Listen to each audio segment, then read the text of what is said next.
Hi, this is Susan Elizabeth Phillips, author of First Star I See Tonight, and you're listening to the Cook Memorial Public Library podcast. Lucky you.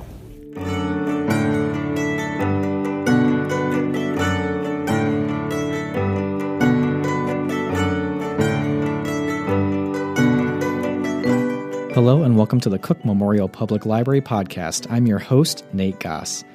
Today on the podcast, we welcome back Andrea, head of our Popular Services Department, and Susie, the head of our Circulation Department.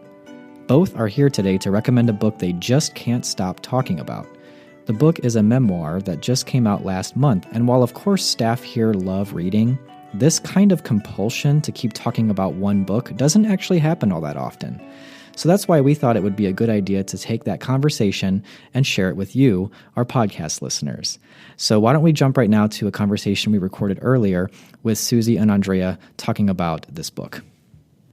All right, Susie, Andrea, welcome back to the podcast. Thank you, Nate. Okay, so I haven't actually mentioned the book that we're talking about yet today in the episode. Does one of you maybe want to volunteer to name the book we're going to talk about, and then maybe just give like a quick summary of what this book is about? I can do it. Okay. Andrea? Okay. Well, the book is called Educated, and it's by a woman named Tara Westover, and it is a memoir. It's unique as a memoir because right now she's only, 31 or 32? Right. But it's the story of her growing up with a survivalist family in the mountains of Idaho. They were fairly isolated. They were, I guess you could call them maybe fundamentalist Mormon. Her parents, her father specifically, didn't trust the government, didn't send any of the kids to school, didn't even get them birth certificates. There were 5 children? I think there's 7. 7. Yeah. And okay. It sort of was an evolving situation where they did have some birth certificates. The first, I think, 3 got them. and then the last Yes. 4 didn't. Some of them did go to school for a little while, and it just kind of, as years went by, his beliefs became more solidified and clear to himself and what he wanted his family to do. And Now, this is actually a rare instance for our podcast when I'm doing a book pick episode where I actually have read the book that we're talking about and not just asking for your recommendations. And the one thing that I don't think we've mentioned yet is they also don't believe in going to the doctors. Anything having to do with hospitals or anything like that. So every remedy, every injury has to be treated with these sort of home remedies and with spirituality as well. So that's what we're talking about. That's true. This Well, memoir. but then we also need to get to the really important piece of this, which is that, even after this incredible childhood, Tara Westover gets to go to school. I mean, she goes to college. She teaches herself to take the ACT and goes to BYU and then even goes on to graduate school at Harvard and gets her PhD at Cambridge. with all sorts of grants and support, and she's recognized for her very unique and special and incredible gifts. Yeah. It's an inspirational story unlike anything I've ever read before. So I just want to ask what made you want to read this book? Because it just came out last month. Well, for me, it's kind of funny because several months ago, I was at a librarian's conference where the publisher actually presented the book as one of the upcoming hot reads, and I wasn't that intrigued by it. I thought, it's going to be some other rags to riches story, and I kind of tuned out. But then I heard Tara Westover on Fresh Air. And once I heard her talking about the story, that was it. I mean, I had to read it. And I had seen kind of a pre-publication review of it, and it intrigued me tremendously. And part of it is because I have loved ones in Idaho, so that sort of stood out to me. But just the story intrigued me, and I thought, I probably like this, and I had put it on hold. I forgot when it came available to me to listen to and read. I'm like, I remember I put this on hold. So I heard that same Fresh Air interview, and even the interviewer, it wasn't Terry Gross. Who's the other guy? It was Dave Davies. Dave Davies. As he was kind of just explaining what's in the book, I'm like, what? What? And then she would just answer so calmly. Oh my gosh, and I was so self-possessed. And I was just like, okay, I'm intrigued now. I'm gonna check out the audiobook for this. Luckily, it was available because I don't think, but that would be very hard now. Actually, this book has really taken off. Yes. Which leads me to my next question, which is, why do you guys, now that you've read it, why do you think this book is striking a chord with so many people? I mean, Susie, you've got connections to Idaho, but not a lot of people do. Not a lot of people have connections to Mormonism even, or, there's something about this book that's striking a chord with pretty much everyone I know who's read it.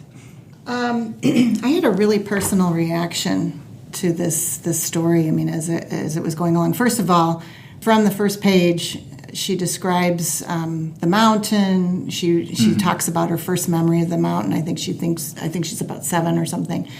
But it's just such a hook where she talks about the fact that she lives on this mountain. They don't go to they grow their own food. They do all these things to be self-reliant. But she says the one thing that assures her that she knows they're different is that she sees the school bus driving by and it doesn't stop. I remember I was listening to the audiobook and I was just like, wow, this is good. This is going to be good. And it just got more intriguing.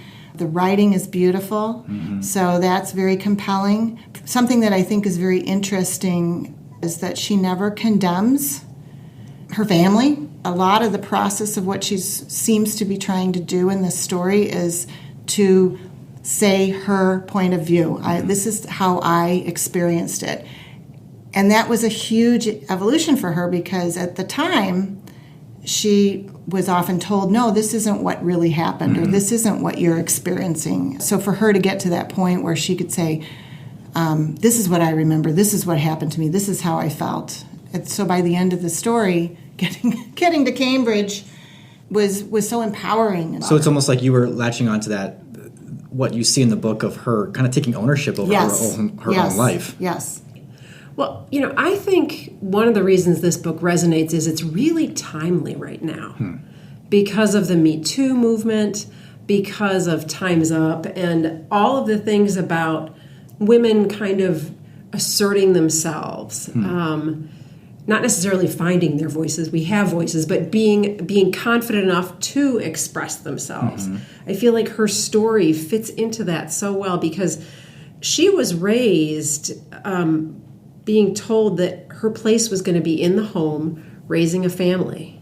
She didn't need to get a formal education for that. And it took her a long time to realize that there was more to life than that and that she could do more with her life. Yeah, and she doesn't have to be necessarily explicit in talking, like saying this is a book about feminism or this is a book about religious fundamentalism, or this is a book about, I think another thing that kind of makes it timely, as we're recording this today, we've got a movement about the gun issue right now, the student walkout, and this is a family that is very much, Second Amendment, NRA card holder family, and so highly armed, and so in a way, it's sort of through her story touches on all these things that, like, I think anybody coming at it from any sort of political or sociological issue could read something into it and be challenged by it. And the other thing that what I realized as I was reading the audiobook or listening to the audiobook is it's not just what happens that's appealing, it's how she unfolds it. When she's talking about living through like something where she almost died,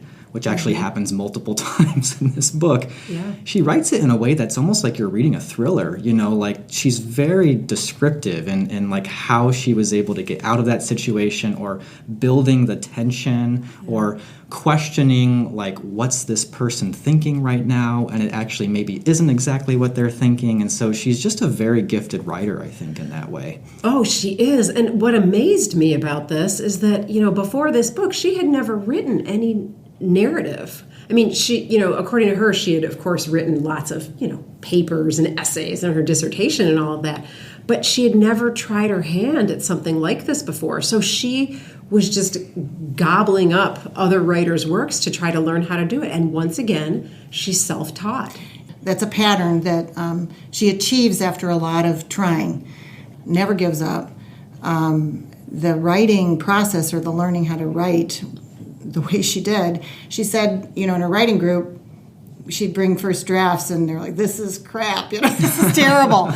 So she knew, it was a really long, hard process of learning how to do that. And she said she was at the New York Times book review podcast or something. It was something where authors read short stories and then pick them apart critically. Yes. So that she said it was kind of a tutorial for her.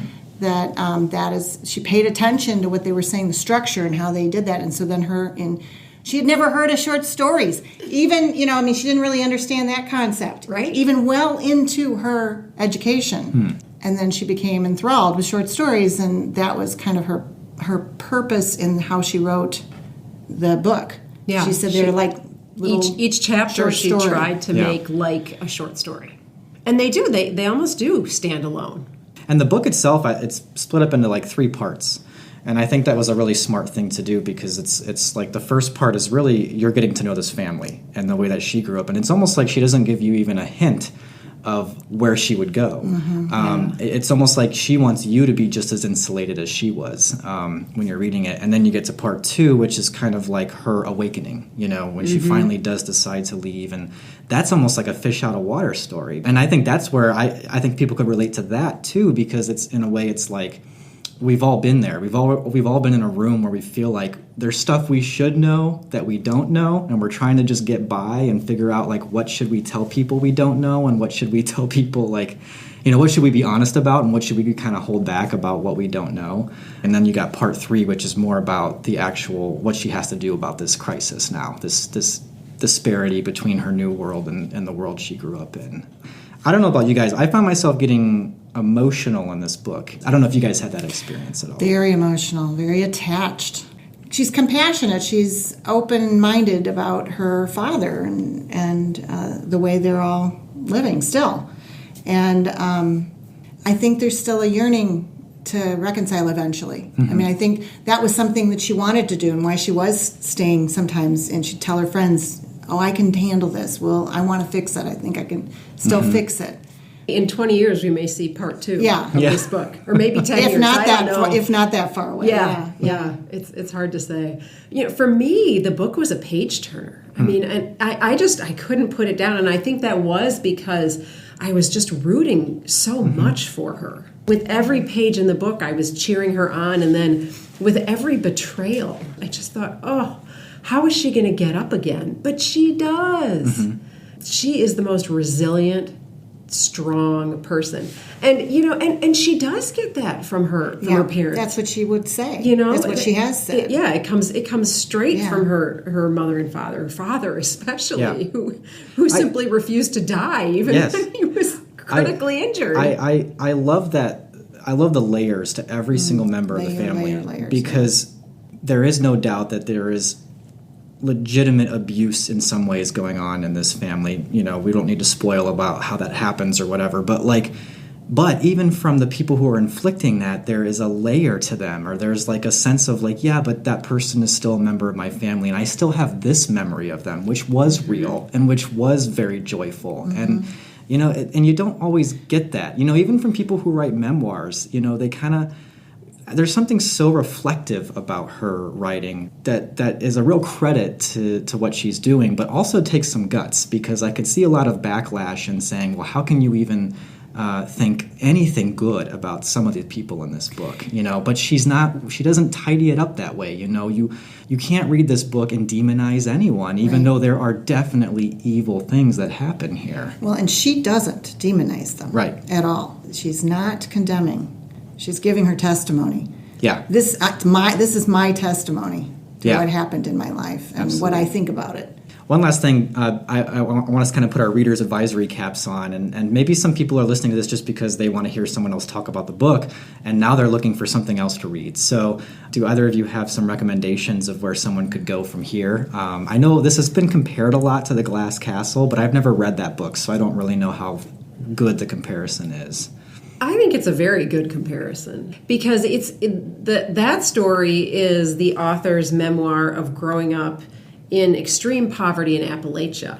And it's also quite compelling, although I think not in the same way that this book is. I enjoyed the other book and was equally astonished by how the cycle of poverty repeated itself there in the Glass Castle. In the Glass Castle, but it is a great book though. If you've read Educated and you're looking for something else, this is a good one. Another book that comes to mind is Angela's Ashes by Frank McCourt.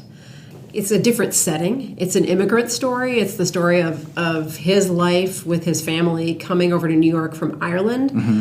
But again, there's the whole fish out of water piece. There's the whole piece about rising up through poverty. There's familial or domestic abuse that goes on. So that I think would be a great read too. It's a few years old now, but a fabulous book. So another potential book of interest, if you want something fictionalized, but that also talks about the Church of Jesus Christ of Latter-day Saints, is a book called The Bishop's Wife by Meddy Ivy Harrison. And what's fun about this book is it's actually a mystery, but it also provides a lot of background about the Mormon Church. And you learn a lot about the role of women in the church. At the same time, you're getting entertained by the mystery aspect of the book. So it's a great read, very fun. Oh, great. This is my Divergent Thinking Reader's Advisory read-alike. So Hunger by Roxane Gay. Her story, it's a story of a trauma from her that is why her whole life is the way it is. She's got, PhD. She's very highly regarded academically and also culturally. And her story, Hunger, it kind of names the trauma that she experienced as a child that affected the whole rest of her life and her whole overview of everything. Yeah, I hadn't initially thought about that, but you're right. I think that would be a similar type of recounting of events, yes. With a very, very... Finding your voice, figuring out, establishing your own thoughts about it. Well, excellent. Thank you so much for those suggestions, and thank you so much for coming on the podcast and talking about Educated. Very fun. Thank you. Thanks, Nate. All right, so if you would like to read Educated by Tara Westover, we have it in multiple formats in the library's collection, including regular print, ebook, CD audiobook, and e-audiobook. Just head over to www.cooklib.org and search our catalog. Don't forget to also stop by the library's blog, Shelf Life, which you can find at shelflife.cooklib.org. That's where you can actually read Andrea's original blog post about Educated, along with all sorts of other staff picks, local history stories, genealogy tips, and more. If you would like to get in touch with us or reach us anytime, you can talk to us on Twitter, @CookLibrary is our handle, or send us an email. webmaster@cooklib.org is where you can direct those messages. If you enjoyed this episode, please share it with others on your own Facebook and Twitter, and let them know that they can catch future episodes by subscribing in Apple Podcasts or really anywhere they like to get their podcasts. And while I'm on the subject of Apple Podcasts, one of the best ways that you can help us out is by leaving us a nice rating there. We'll be back soon, but until then, keep reading, keep watching, and keep listening.